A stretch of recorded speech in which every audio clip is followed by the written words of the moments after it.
It's outstanding. Have my babies if he finishes like that. What a bloody finish.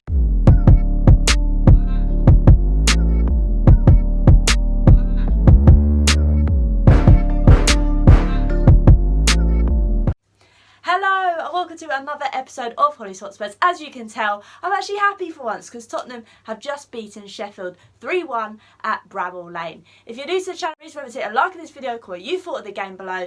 I can't wait to read through them and hit that subscribe button. We're getting so close to 700. Be good if we could hit that soon. Today, I thought the lineup was decent. We see that Lloris is in goal. We see that there is a back five today, which makes me feel pleased because then we know that those wing backs will be bombing forward to help in support. And that back five consists of Serge Aurier, Rodden, Dyer, Davies and Reguilon. Obviously, Reguilon's immaculate crossing at the moment is sublime, so hopefully he'll be bombing forward. We'll have Serge on the other wing bombing forward.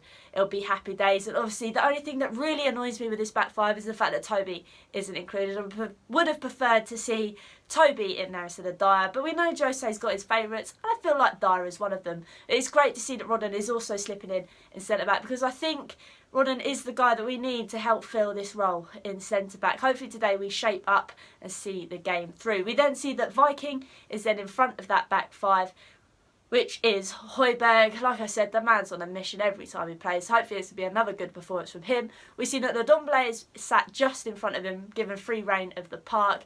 I think he's probably our most exciting player at the moment. The fact that he can actually find a killer pass in behind to release both Sonny and Kane when we move forward. And then we see a front three that consists of Bergwijn, Sonny and Kane. Fingers crossed today that Bergwijn can actually find his shooting boots, because I think that's the thing that's really letting him down. He gets in these brilliant positions and then his end product is non-existent. He needs to sort out his composure and hopefully today will be the day he does it. Hopefully Sonny and Kane are also on the same page as well today. Then we move to the bench and we see that Dele Alli is not included.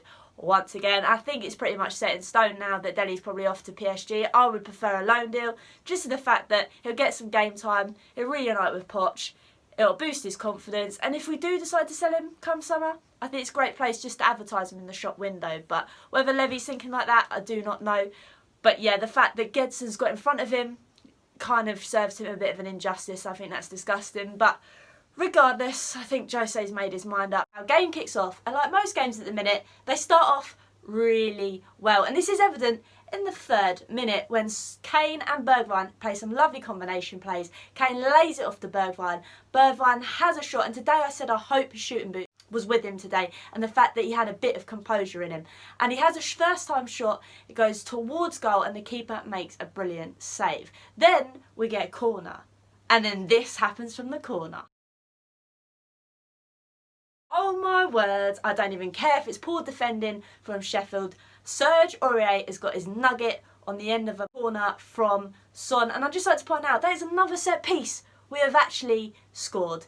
It's majestic. The funniest thing that comes out from this goal as well is the fact that a Sheffield player says it's so effing easy at the fact that we've managed to score that. And to be fair to them, I think they were a bit all over the place and we stunned them early. But then I'm sat there thinking, oh no, I hope this is not the Fulham game where we spend 85 minutes dibby-dabbling with it, getting loads of possession and then getting caught out towards the end of the game. I hope we pushed on and got the second. 10th minute, I thought that Sheffield were going to edge themselves into the game when a lovely ball is slipped in behind the defence.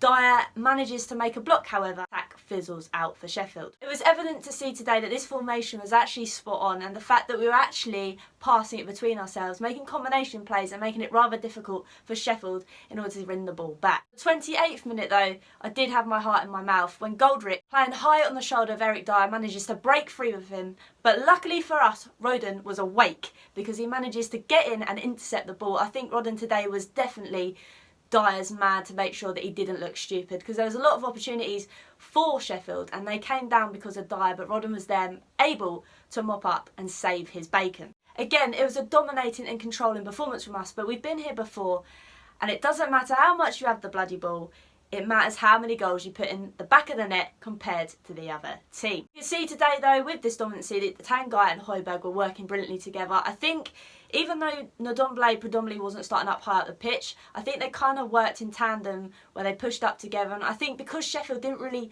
offer much going forward, and when we did we managed to handle it, it meant that they could push up as well and get in the attack. 35th minute, a ball comes in, and this time Dyer manages to block it as well. Like I said, I think Dyer was a bit shaky today, definitely made a few mistakes, but Rodham was there. But when he did get himself on the line and his body on the line, he was making some great blocks, and from this one we managed to break free. Reguilon drives, passes it to Kane, but Kane can't get out of his feet. I don't really know what was up with Kane for the first 20-25 minutes. I think it was predominant throughout the whole game as well that some of his chances he didn't put away, but hey, we're all allowed off days. As soon as I think he's having an off day, if a player like Kane can have a meh performance and then go on and do a bit of this, you know you've got a good one. Take a look at this. Oh yes, in the 39th minute we go 2-0 up in front. I had to sit back a bit and remember that we've actually scored 2 goals before a half and we haven't sat back and tried to allow Sheffield to push on us. We've actually got that goal to seal the deal. Again, it was a lovely play from Højgaard pushing up high up the pitch, passes it to Kane, Kane turns, he drives towards goal, whacks it, nobody is saving that. Brilliant shot from Harry Kane. And yes, we go into the break at 2-0 in front. Absolute scenes. Rodham was having an absolute masterclass. Like I said, I love him in centre-back. My dream centre-back partnership would be to see him and Toby. I think that would just be amazing.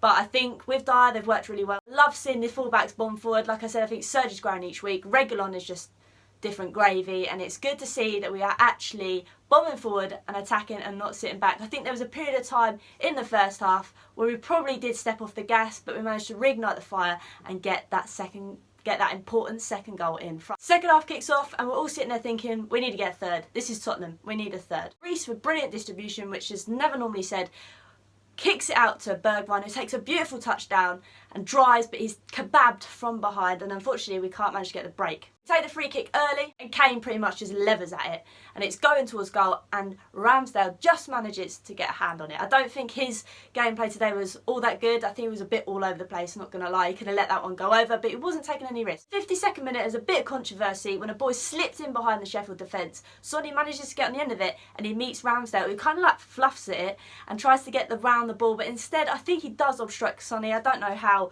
or why VAR hasn't seen this. I think he's obstructed.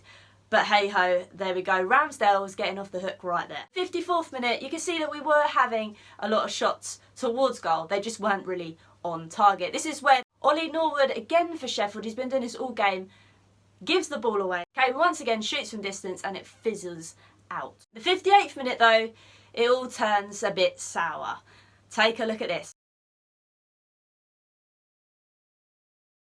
I think Davies and Dyer probably could have talked to each other a bit better. None of them really rise to Goldrick's level and he manages to head it in, but it was a brilliant ball in from Flick. I don't know whether we could have done a bit better out the wide to make that ball not come in, but regardless, it goes 2-1 and I'm thinking we need the response now, lads, because I can see this turning into another draw. The 61st minute though, we get a response that will top all responses. Take a look at this.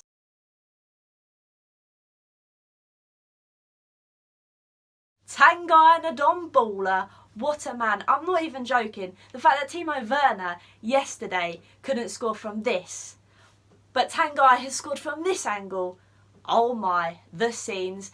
The fact that Stevie B has also managed to get an assist. It was great combination play between the two. 1-2 for Tanguy to Bergwijn. Bergwijn then chips over the top to Tanguy. The outside of his boot, flicks over the top of Ramsdale, nicks the post, goes in. That is sublime, and I've said it again. If he finishes like that, he can have my babies. Majestic. Even though we were 3-1 up, we were still having chances. I think we did start to sit back, and there was patches of the game where we did do that, but who cares? We're 3-1 up in front. We're living lavish. And I think the only criticism I have of Jose today, even though I thought he got the team sheet spot on for once, was his subs. I think his subs were very odd. The fact they were quite late on and delayed. I think Højbjerg should have probably came off for Sissoko. The fact that we have got some strong games coming up ahead. I know we've got a week's rest because we don't play Wycombe until next Monday, but still, maybe that was his thinking. I just think he leaves them a bit too late. But regardless, the final whistle goes and it is 3-1.